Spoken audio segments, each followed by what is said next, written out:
అమిత్ షా మీద మోడీ మీద మాకు అపారమైన నమ్మకం ఉన్నది. కానీ వాళ్ళు మంచోళ్లే, కానీ కింది కార్యకర్తలు కొందరు మమ్మల్ని అనగదొక్కాలని చూస్తారు. అయ్యా నేను ఒకటి చెప్పాలనుకున్నా, మా అందరి ఉన్నది మానట్టున్నది. హుజూరాబాద్ కాన్స్టిట్యున్సీలో పట్టు అని 10 మంది లేరు బీజేపీలో. నువ్వు వచ్చిన తర్వాత 1000 మందిగా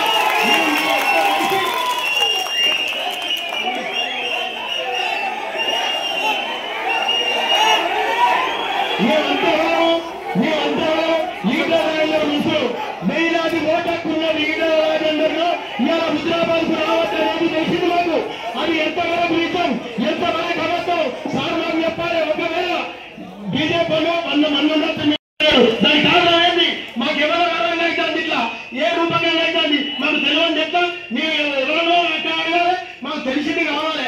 సార్ మాకు విషయం ఏంటో తెలియాలి. హుజూరాబాద్కి ఎందుకు వస్తున్నాడు? హుజూరాబాద్కి ఒకవేళ రాకపోతే మీ ఎక్కడ కానీ భక్తులు అయితే మా భక్తులు మరి మా భక్తులు కూడా కావాలి కదా. నీ అంటే 25 ఏళ్ళు ఎవరి దగ్గరికి పోనంటే మాకేంటి అనిపిస్తుంది. ఇప్పుడు కనుక ఎవరో పనులు వాళ్ళు చేసుకుంటారు. మాకు ఆపద పడితే అనుకునే నాయకులు లేడు.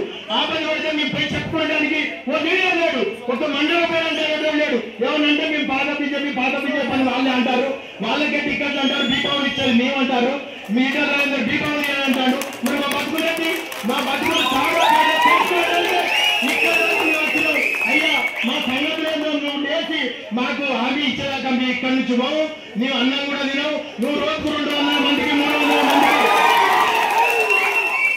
రోజుకు 200 మందికి 300 మందికి 500 మందికి మేము భోజనం పెట్టు. మేము టిఫిన్ కూడా చేయకుండా మా సంగతి ఏందో అని చెప్పేసి నువ్వేటన్నా పోతావు కావచ్చు, నువ్వు షెడ్యూల్ బాగుంటుందని చెప్పేసి మేము టిఫిన్ కూడా చేయకుండా వచ్చినాం. మేము దొరకదని మేము వచ్చి ఇక్కడికి నువ్వు చేసుకున్నావు. నాకు దొరికినందుకు ధన్యవాదాలు. మా సంగతి ఏంది, మా గతి ఏంది చెప్పాలంటే వచ్చాడు కానీ అర్థం. కానీ మా గతి ఏందో, మా కార్ఖాన ఏందో, ఈ 25 ఏళ్ళ పరిపాలన, 25 ఏళ్ళు నీ ఎమ్మడి నడిచినందుకు మాకు నోట్లో అన్నం పెడతావా,